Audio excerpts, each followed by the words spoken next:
امریکہ اور ایران کے درمیان بڑھتی کشیدگی جنگ میں بدلنے لگی۔ امریکی فوجیوں کی ہلاکت کے بعد ٹرمپ کا ایران کے خلاف بھرپور فوجی کارروائی کا حکم۔ امریکہ کے مسلسل 8ویں روز ایران پر وحشیانہ حملے، بندر عباس، جزیرہ کشم، حاجی آباد اور سرحد کے قریب بمباری، پاسداران انقلاب اور ایرانی فوجی اہداف کو نشانہ بنانے کا دعویٰ۔ امریکی سینٹرل کمانڈ کے مطابق تازہ حملوں میں ایران کے ساحلی نگرانی کے نظام، فضائی دفاعی تنصیبات، بحری صلاحیتوں اور میزائل ڈرون ذخیرہ گاہوں کو نشانہ بنایا گیا۔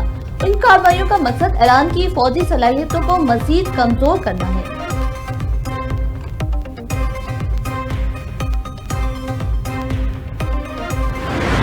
ایران کی آپریشن لائٹنگ میں حملوں کی 16ویں لہر، کویت میں دوسرا امریکی فوجی اڈوں کو ڈرونز کے ذریعے نشانہ بنایا۔ ایرانی فوج نے العدیری کیمپ میں اسلحہ ڈپو پر حملہ کیا۔ علی السالم ایئر بیس پر پیٹریاٹ ریڈار اور فضائی نگرانی کے ایک ریڈار کو نشانہ بنایا گیا۔ عراقی شہر اربیل میں امریکی قونصل خانے کے قریب دھماکہ خیز ڈرون تباہ۔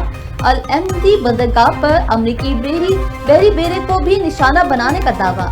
بحرین کے شیخ عیسیٰ ایئر بیس پر طیارے کو نشانہ پہنچنے اور انٹیلیجنس ڈیٹا سینٹر تباہ ہونے کی اطلاعات۔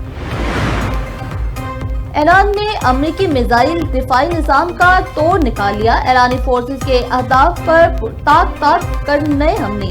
روسی میڈیا کے مطابق ایران کے نئے میزائل انتہائی تیز رفتاری سے ہدف کی جانب بڑھتے ہیں، ہدف کو نشانہ بنانے سے پہلے اپنے پوزیشنز کو مختلف انداز سے تبدیل کرتے ہیں۔ تہران ان کس طرح حساس اہداف کو انتہائی درستگی سے نشانہ بنا رہا ہے، پینٹاگون تشویش میں مبتلا۔ امریکی صدر نے اردن میں امریکی فوجیوں کی ہلاکت پر خاموشی توڑ دی، اموات انتہائی افسوسناک قرار دی، صورتحال پر دکھ کا اظہار۔ پینٹاگون کو ایران کے لیے جہنم کے دروازے کھولنے کی ہدایت کر دی، کہا ایران ڈیل پر عمل نہیں کر رہا تو ہمیں بھی فکر نہیں، ایران کو کبھی نیوکلیئر ہتھیار حاصل نہیں کرنے دیں گے۔ ایرانی سپریم لیڈر مجتبی خامنائی نے امریکی صدر کے دستخط کو بے وقت اور بیکار قرار دے دیا، کہا ثابت ہوا کہ امریکی رویے میں غنڈہ گردی، تسلط اور وحشی پن بھرا ہے۔ مجتبی خامنائی نے امریکہ کو شیطان بزرگ کے نام سے مخاطب کیا، کہا امریکہ کو ناقابل فراموش سبق سکھائیں گے۔ پاکستان میں ایران کے سفیر رضا امیری مقدم نے امریکہ کو اسلام آباد MOU کی خلاف ورزی کا ذمہ دار قرار دے دیا۔ ایکس پر اپنے بیان میں واضح کیا کہ پاکستان کی کئی ماہ کی ثالثی کے بعد ایران اور امریکہ کے درمیان 14 نکات پر مشتمل مفاہمتی یادداشت طے پائی۔ مذاکرات پر بھی اتفاق ہوا تھا۔ امریکہ نے معاہدے کی شرطوں کی ایسی تشریح کی جو اصل متن کے خلاف ہے۔ اس امریکی تشریح کو ایران قبول نہیں کرے گا۔ امریکہ نے معاہدے کی خلاف ورزی کرتے ہوئے جنگ شروع کی اور ایران کی بنیادی ڈھانچے کو نشانہ بنایا۔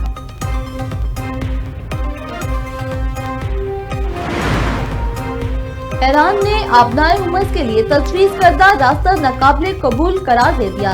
ایرانی نائب وزیر خارجہ قاسم غریب آبادی کہتے ہیں تہران آبنائے حمص میں جہازوں کی آمد و رفت کے لیے جنوبی راستے کو کسی بھی صورت قبول نہیں کرے گا، آبی گزرگاہ پر اپنی خود مختاری کا ہر قیمت پر دفاع کریں گے۔ ایران کا عمان کی خود مختاری کی خلاف ورزی کا کوئی ارادہ نہیں۔ تہران نے اسلام آباد MOU کے تحت امریکہ سے مذاکرات نہیں کیے، نہ ہی واشنگٹن سے مذاکرات شروع کرنے کی درخواست کریں گے۔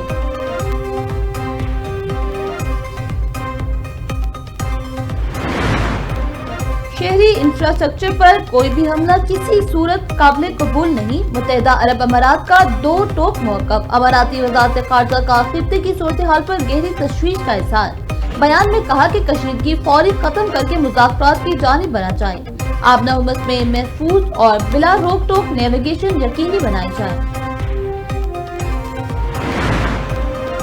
امریکہ نے دنیا بھر میں اپنے شہریوں کے لیے سفری الرٹ جاری کر دیا۔ محکمہ خارجہ کی جانب سے امریکی شہریوں کو خبردار کیا گیا کہ امریکہ کی سفارتی تنصیبات بھی نشانہ بنائی گئی اور ایران کی حمایت کرنے والے گروہ بیرون ممالک میں امریکی مفادات اور امریکی شہریوں پر حملہ کر سکتے ہیں۔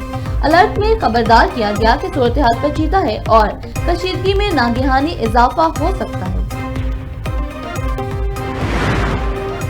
بالاکوٹ اور وادی سرن کے ندی نالوں میں سیلابی صورتحال، دریائے کنہار اور دریائے سرن میں نچلے درجے کا سیلاب۔